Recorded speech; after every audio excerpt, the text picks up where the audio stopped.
Welcome to the Your Leadership Legacy podcast. My name is Tina Paulus-Krause, and I'm so excited to bring you this next podcast dedicated to you high performers out there who want to reinvent yourself, reinvent your business, maybe your career, all of it. This podcast is all about being dedicated to transformation and being the best possible leader of yourself and others that you can be in order to create a legacy that lives on. Welcome to Your Leadership Legacy. My name is Tina Paulus-Krause. I am the founder and CEO of True You Teams. And here we go.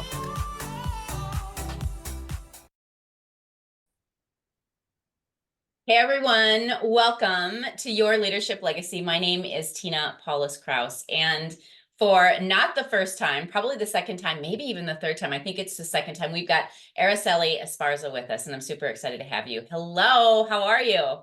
I'm doing good, thank you, Tina. Oh, I love having you on. I love having conversations with you. I love where we go in our discussions. And so this is not your first rodeo on this podcast. No, it's not. Yeah. Yeah. So welcome back. Why don't you introduce yourself and tell people a little bit about who you are, and then we'll take it from there. How's that sound? Yeah, that sounds good. So my name is Araceli Esparza, or Araceli Esparza, and I'm first gen, born and raised here in Madison, Wisconsin. My parents are from Mexico. They were migrant workers and worked their way up, picking the fields all the way up to Waukesha, actually, New Berlin. I'm bringing in all the towns here. Yep, love it. And then we came by down here through some prairie. I believe my mother even like picked corn out in some prairie back in the day. And then I was born here. Yay. And yeah, funny thing, I was like the fifth fattest kid born that day in Wisconsin. Oh my That's gosh. actually a measurement. They measure that? What? Apparently they did in the 70s. Yeah. That just meant you came screaming on into the world, and here you are. It's amazing. Yeah. Yes. And So, so yeah. go ahead, Araceli. Go Well, ahead. no, I was just gonna say, I did my undergrad at U of M. I got my master's at Hamline University. I'm a published author, founder of an organization. And how I know Tina, though, is through United Way. I was part of a United Way organization early in my professional career, Epilepsy Foundation of Wisconsin. Hey, Art Taggart. Okay. Mr. Art Taggart was really my mentor and just like that first professional. And so we were part of the United Way. And through them, I just did all these like professional learning seminars, volunteer management, grant writing, just all this amazing ways to like get involved and get activated as a professional.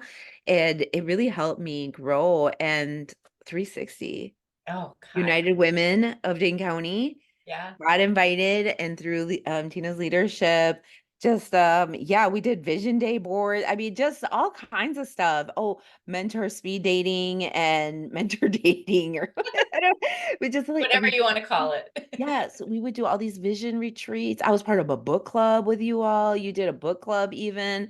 I still have some of the books that were part of that book club. How to get in front of other people. I was just reviewing that book actually recently because as becoming a speaker now. Yeah. So it's so interesting what United Way gives to our community, and we don't acknowledge it and truly like some of us have built our professional lives around Yeah. this. So, Yeah, it's like I mean, for me, it's been like a way to practice leadership, and leadership is a practice, and we rise in our leadership through practicing it. And what inspired me about you is that we just click, like you and I just click, and we were able to like work and get stuff, I almost said I almost swore, and get stuff done really fast, right? yeah. And so I love that. And what I want to do is I want to go back to 2020, because when you were on the podcast the last time, it was 2020. Yeah. We were all going through the stuff. Ooh.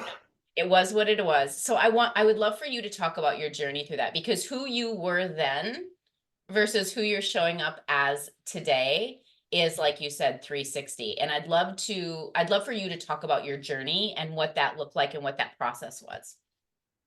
Wow. Oh my gosh. Wow. That's Yeah, a big question, I know. it is. The pandemic happened. We were, and it's funny, right before we hit record, I was saying like how I kind of used the pandemic as an excuse to hide. Yeah. Play it How many small. of us did that? Right, because Yeah. we were scared. We were Yeah. scared that we went back to the old things that always have kept us behind. But it's one of those, it's like those sayings it's like those sayings. You see the hole, you fall in it first, but the second time you walk around it, the third time you like put a little sign around it. It's like every time you meet it, there's a different encounter that you have and you grow from that. And so going through that pain of playing it small and not having focus and doubt Yeah. helped me emerge with Midwest Mujeres in a way that was very unapologetical and just was like, I'm kicking this. I'm Yeah. kicking this. Yo quiero dinero. I want money. I Yeah. mean, growing up in the 80s, it was Yo quiero Taco Bell.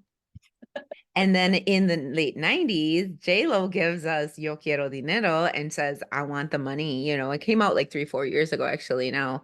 Mhm. I believe in 2018. But it felt like such an anthem, like throughout. And every time I talk about Yo quiero dinero, it brings a smile. It brings a smile to the elders. There was this Mexican taqueria fellow out on Park Street. Don Carlos is his name. And Okay. his taco shop is like this, just like really tiny, just typical taco shop. I'll Yeah. say that.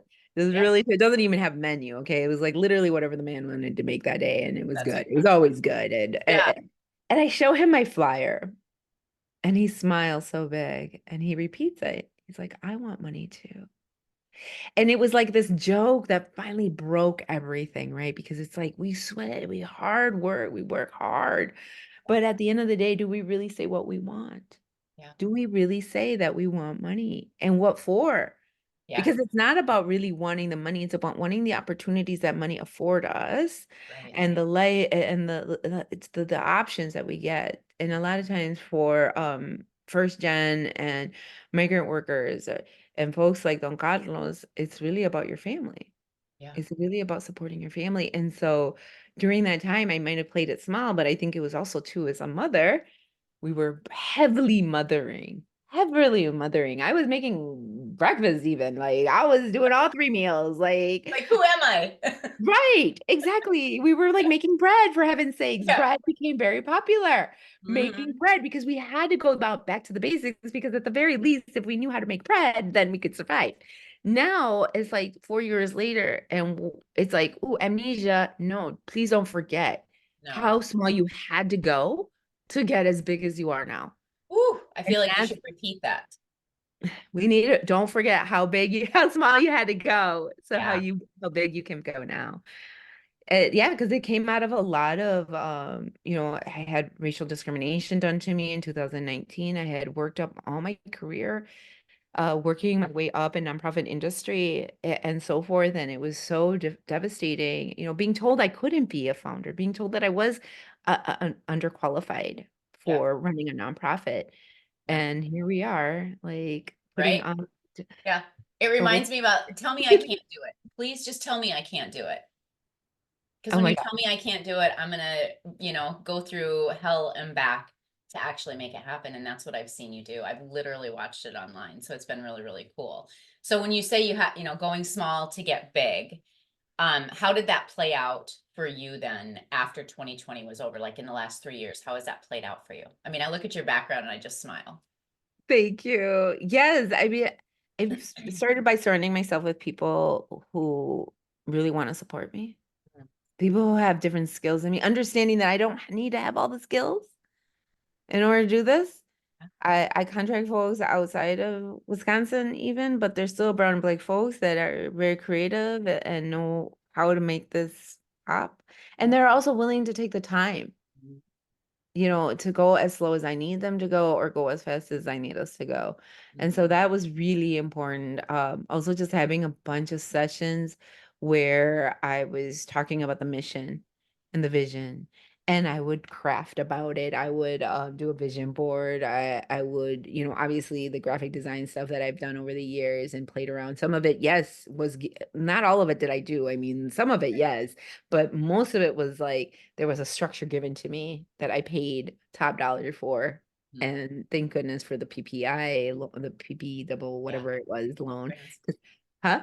or I was a grant. I don't know if it was a grant or a loan or what it was, It but was yeah, like a grant loan, like a yeah, loan, and then it became a grant, like yeah. afterwards. Yeah, that PP loan thing. Hmm. I honestly, the day before it closed, I Yeah, called out one of my girlfriends from Associated Bank, and she like made it went, happen. made it happen within hours. It was the smallest thing in the world, but actually, all the branding you see behind me was Mhm. paid through that.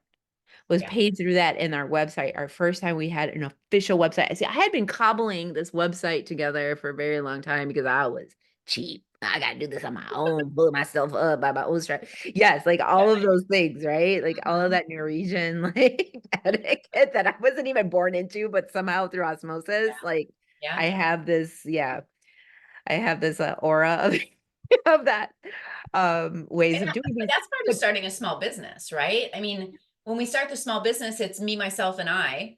And yes, what I hear you saying is that over time you started to get clear and you yes, created team. Like those are the two yes. things that I'm hearing you say. You got super clear. Here's my vision. Here's what I'm up to. And now I get to surround myself with the right people to make it happen. Yes, because we all need it.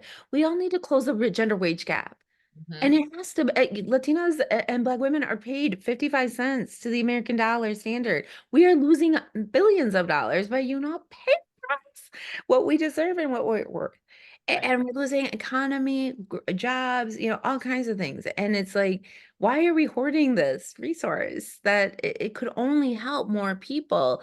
And that's, I think, my biggest problem with capitalism, the way the systems are. And so pushing it back in a way that's unique and not depressing, because we talk a lot about the downside of it, but let's talk about the elegance. And so I think too, Super Bowl, was it 2022 or 2021? So it's Shakira and Jennifer Lopez, they take over the stage, right? And Yeah. they're looking freaking amazing. And I'm in this chat group, I won't say names. I'm in this chat group, and they're all talking about how these women look so gorgeous, and they're like in their 40s. They're Yeah. Latinas, they look amazing. And I'm like halfway irritated because I'm like, who am I more irritated at them for You're looking like, so that's all good? you got? Right. Who am I more irritated though at them looking so good and making other people think that we're that great when we're really like empty pockets? We don't have agency. We're tired. People get tired of receiving. It's not in our culture to receive much. It's always in our culture to give, though. And so to be on the receiving end of having to ask for human services, for instance, having to ask for food, rent eviction prevention money, et cetera, any of those things, it takes a toll on your self-esteem. Mhm. It Mhm. just does. It Yeah. just does. Let's talk about receiving. Why do you think? Because receiving is it's a program, it's a deep rooted thing. And I love that you're going there. So why is it so hard to receive support? Why is it so hard to ask for and receive support? What holds people back from that? Mm. I think it's a lot of the scarcity. I always said we're taught early as community social workers in the field when you're doing frontline work, intake, like all the roles of a social worker. You're taught right away that the most people who need the help won't get it. The ones that you are helping, something triggered it in the system, either the school, health department, so you work in, or the police, right? So you're working with all those three Yeah. ways that people they get help. So thinking about it, it's like you don't get help until somebody calls you out on it. Yeah. That's hard because I think it's Or like unless you the have the appearance. courage to ask for it. We're not encouraged to ask for it, and then the appearances Yeah. is like you got to make the appearances. Right. So And what do you mean by that? Go a little bit deeper well, into for Latinos specifically, I'm like specific. I can only speak for my own community culture. I'm like, it's a thing. We dress up to look good for Sunday, but you might not have food on Monday. And that was a real thing as part of the colonization of European, of Europeans. That's the colonization process, is to look like to fit it, because to fit in is to look good. You right. gotta look good to fit in. And so you can't ask for help because that says something about you. That says Yeah. something negative about you. And I too fed into that for many years. Yeah. I'm like, hey, how am I going to ask for help? I'm educated. I'm married. Are you kidding? I'm like, I don't need anybody. It is so difficult. But when I started asking for help, it was really when I started building community, and I just started becoming really unapologetic about asking for help. Uh, even recently, there was some stuff that went down here in the city, around sexual, harassment by someone in power. And I was I was like 3 sheets away from looking good. This is looking great right here. No, I was like just like You were everything was full out ugly cry, right? very much All so, good. dog. Very much. I love a good ugly cry. It's all good. Yes. So I go inside my community, inside my our Facebook group of women, and I'm like, ladies, and I'm just like giving it to them the real stuff of Yeah. who and what this work is. And I could be a different way, but from what I've been shown from my community is that they would rather me be real, because all of the time, both in our TV and Spanish television, and there's been so many memes about Spanish television about how the women look and they're just perfect, even the newscast ladies.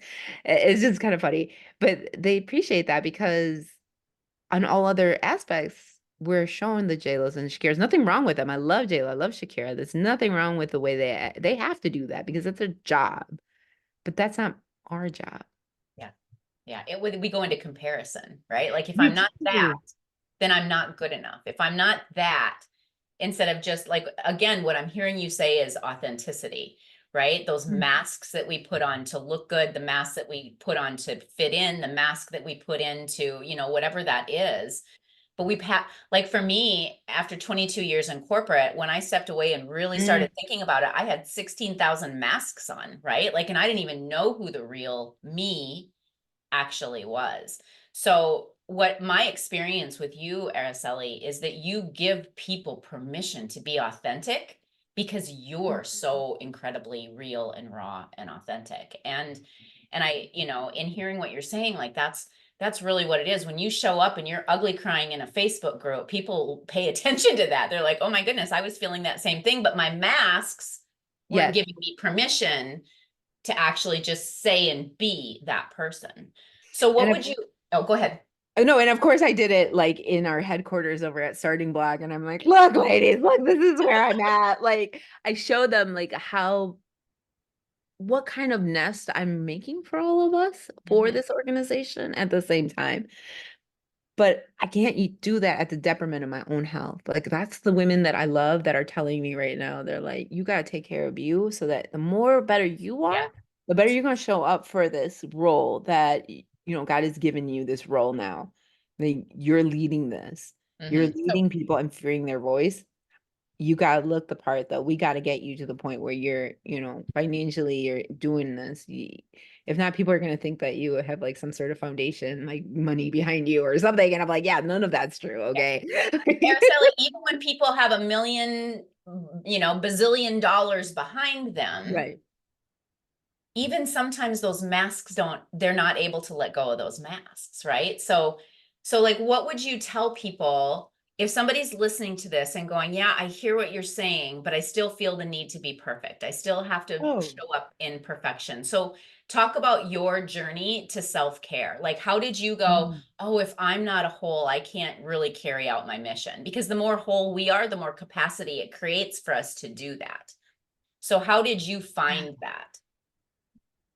Again, just like taking time, Mm, ritual, yeah. burning some sage, listening to some chill music, pulling a card, just remembering that I have all the options in the world, doing some gentle stretching, getting inward. There's the inner field. Take yourself on a field trip. Yeah. Take Yeah, yourself on a totally. field trip, walk around, get into nature, all of those things. If we don't do those on a daily basis, I'm struggling with working out. I just like gained 5 more pounds. I'm nowhere near perfect. Oh my gosh. I'm I with you have on that. I have Yeah. discriminatory tapes happening in my head And I am the most like Black Lives Matter woman that you'll meet. Yeah. Not most, I'm sorry, I shouldn't say it like that, but I am very much Very about passionate. racial diversity and equality. But that doesn't mean I didn't grow up here. That doesn't mean I don't have these tapes. But you know what? Totally. I ask myself for forgiveness Mhm. and I move on. I Yeah. ask myself for a minute. I don't let it linger. Like, Yeah. don't let that perfectionist voice linger. And yes, it's a lot of like restructuring of the voices. Mhm. Shut up. Yeah. You And gotta so that tell takes me, shut practice. up. Yeah. How long did you practice that? Oh my gosh, still every I day. know, right? I was like, my answer is still like we always practice it. It's a constant practice. So like if you're showing up not able to be authentic and real and not in your authenticity, it's not like tomorrow it's going to be like, oh, here I am. We Yeah, practice it over time. we do. And there's not a perfect, there's not a like a level of coming. I said on LinkedIn just yesterday or a couple weeks ago, I was like, I'm leaving this job in 4 years. Mm. But before then, I want us to become a nonprofit organization. Before then, I want to be a part of United Way. Before then, I want this, that, and the other. There's all of these things need to happen. But I'm already talking about, what is chapter 2 after Midwest? Yeah. I'm already talking about that because if I don't, then I'm not then I'm hoarding something. And that's something that when I was in my early 20s, I saw so much of the boomer generation do is Mhm. hoarding their power and not wanting to like give it up to a 20-year-old. And the one person that did show that for me, Mhm. whoa, did they open a freaking door for me like you wouldn't believe. The Yeah. one it took literally one job working at Dane County exec's office early 2000 under Kathleen Fall, worked there for like close to 3 years. Had I never had that job, I would not be doing any of what I'm doing right now. And that's what I would say to people is like, y'all are worried about your own perfection, but how are you opening the door for some young blood, be it male, female, non-binary, queer, whoever, Yeah. how are you opening that door for them? Because if we don't do that, we are doomed to repeat it. Do you want anybody else to like be in this perfection spin model? Maybe what I'm trying to say is that if you find it too late for yourself, Mm. man, open it up for someone else. And I bet you through them, you're gonna find you too. Yeah. Because that's been my thing. Like I've mentored people, I've helped other women free their voice. And through them, I'm like, oh, I need to chill. Because I Yeah. want to be 100% when I'm listening to her voice, when I'm listening to her story, I need to chill to be able to receive that. I gotta be a little bit emptied out. Yeah. Right? We all grow together, right? We Yeah. all grow together. So talk to us about Midwest. You've got all kinds of things going on with Midwest. Give us the vision, give us the events, tell us all about it. Oh my gosh. The vision is we are closing the gender and racial wage gap, one story at a time.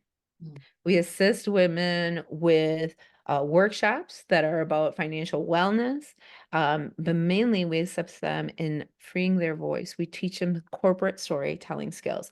You're going to be like, what's that? It's basically how to tell a story, but for the function of your business, gaining money, gaining expertise and value. You're finding value in your own story. Basically, it's like hanging out with Tina, like and having Tina do a master class on you. That's all. Um, Yes. Yeah. And so we teach women, we go through that process and then go on stage. And that's what you see behind me, folks. June Yeah. 15th on Saturday at the Maya Arts Theater, 1 p.m. networking, 2 p.m. show. We'll have anywhere from 4 to 6 women from Milwaukee, from Southern Wisconsin, Black and Latino women, LGBTQ. It's very much open for our community to come and listen to these stories from the edge, from survival, from thriving, because we were surviving on food pantry food. Now we are thriving. How did we get there despite Mhm. the racial wage gap? Yeah. And what did we do to help us? What are the learning things? What is the one gift that we want to give back to the world? And so that's what we teach women because I feel that, through my work as a community social worker for for close to 20 years, I met so many people, so many women, ordinary women living extraordinary lives. And I'm like, no, you can't just tell me. You got to tell somebody. I can't be the one that knows Yeah. this about you. Like, Yeah. You no get to tell your way. story, You right? need to tell your story. And Yeah. especially because this goes back to like Latina, Mexicana, indigenous roots. Mhm. So our storytelling, and I had to really call that out recently because a lot of people don't know that Mexicans also have indigenous roots. We're indigenous to this continent. That's come up to play recently. I was in a meeting recently and I was like, no, I mean, they were like, you are? I'm like, no, really, we are. Like, we don't talk about it too much, but we are. Argue with me. Yeah, Please argue with exactly. me about it. Exactly.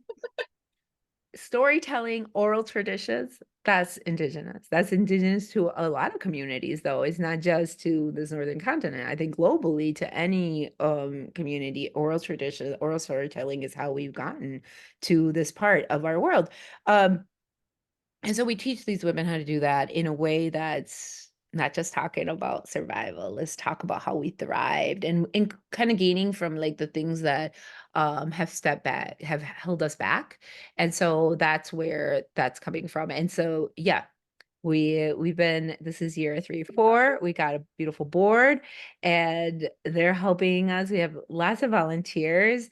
But we attract younger women who are like kind of, I don't have that community. I'm a first generation woman, like, Emerging leaders, right? emergent leaders who don't have like my like literally like go like me. I like my mom couldn't tell me how to get Yeah, that job in an interview because she had the same job for 15 years working right. at UW as a custodian. She couldn't tell me anything, she was just like, lucky you don't have a union to pay. I was like, Mom, it's so bad. I'm like, maybe I do need one though, I'm like, I don't know. But yeah, even she saw it so differently, right? In fact, she was more worried that if I would leave a job, like she didn't want me leaving jobs Yeah. and want me to settle. And so that's what we help women too, is learn how to negotiate. So that's where we want to take women, Mhm. is not only to like kill those interviews, but learn how to negotiate. I believe you can negotiate McDonald's salaries. I believe you can negotiate just about anything. Just Um, about. so We in need to that way, stop taking what we get yeah. and asking for what we deserve. Mm, yes. Yeah, for sure. I love that. What I also love about this event is like not only are you paying it forward by lifting other leaders up, right? Like giving them the stage to embody and grow as a leader and get exposure and all of that. But when we, like you said, when we start to tell our stories, like we all grow from it. We all grow from it. So I think it's an incredible event. I am signed up and I am on my way. So for sure. Thank you. And thank you for giving me the birthday vibes. Like yesterday was my birthday. I know. Happy birthday. Thank you. Thank you. Happy May, everyone. May this spring. Remember where we were. Like, my gosh, just Yeah. remember where we were. I Yeah. remember when we were so scared to come out, go out and do and be. Like, literally, we went through a pandemic. You survived it. What more affirmations do we need is that we survived this pandemic. Yeah. Yeah. And I think what I heard you say through all of it, the thread that really came through in this discussion, Araceli, is that um if you're sitting back and you're like, yeah, I want to be able to use my voice. Yes, I want to be able to ask for that. Yes, I want to be able to do that. I think what I see a lot of people do is just sit back and sit there until they think they have the solution or the answer. And that answer doesn't come until you ask for the support, right? Like, Mm. so if you're sitting there in indecision or I don't know how or whatever it is, but you know that you want to move, just reach out to Araceli, reach out to me, reach out to Yeah, somebody and just ask and see what happens. absolutely. I bet your community will surround you with love and support because that's what we're creating here. That's what I see you creating. Oh, thank you. Thank Yeah. you, Tina, for the special space. Absolutely, we are. And a lot of times that education or that support comes to a cost. And I know for me, when I was starting out as a solopreneur, but you're if you're listening to Tina, I know Tina will, she's given me advice. And sometimes that small amounts of advice can really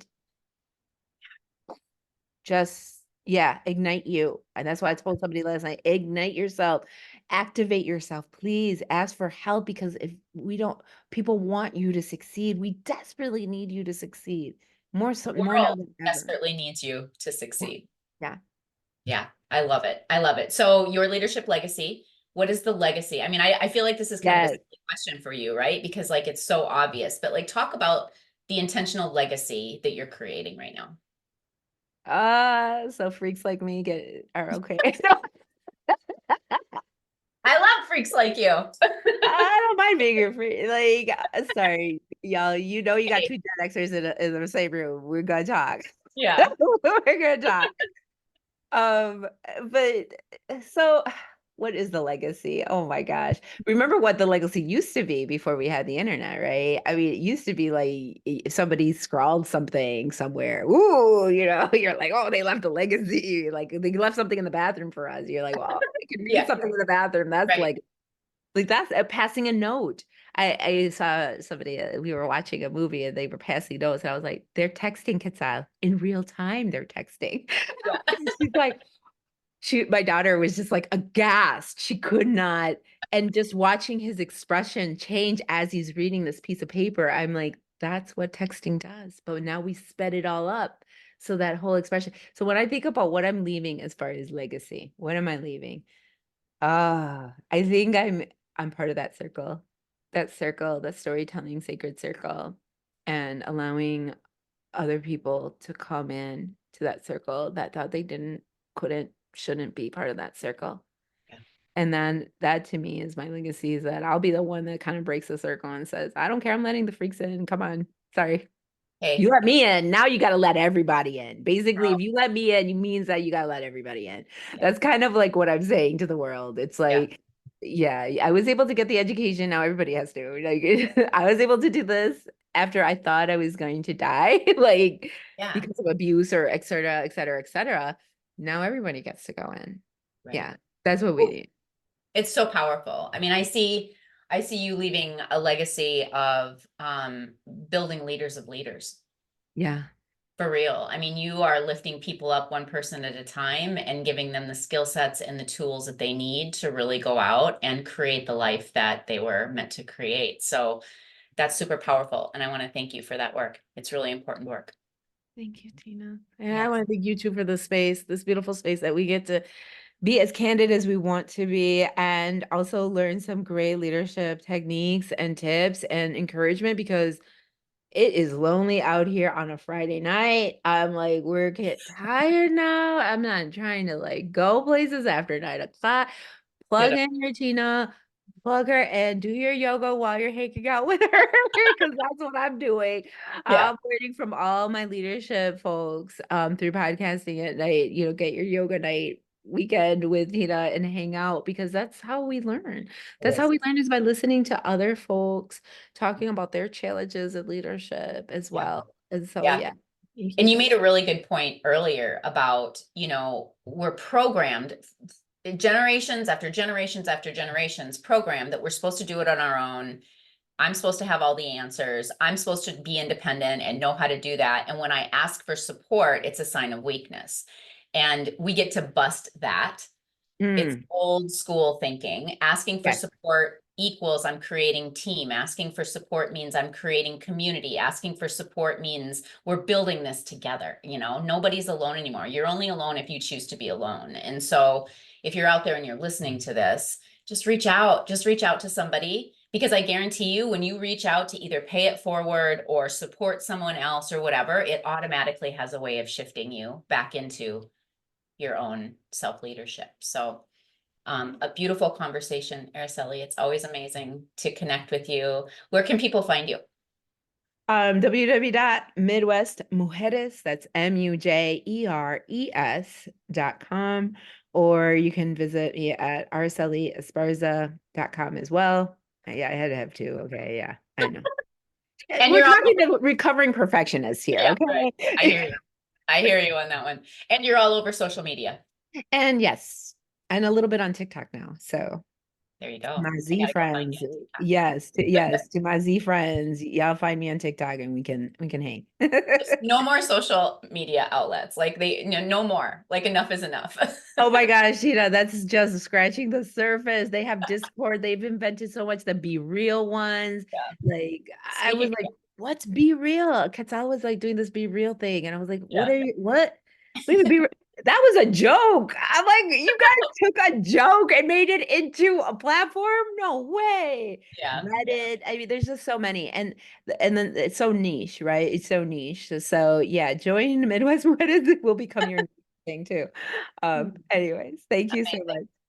Amazing, amazing. Well, thank you so much for being on. You are always a pleasure.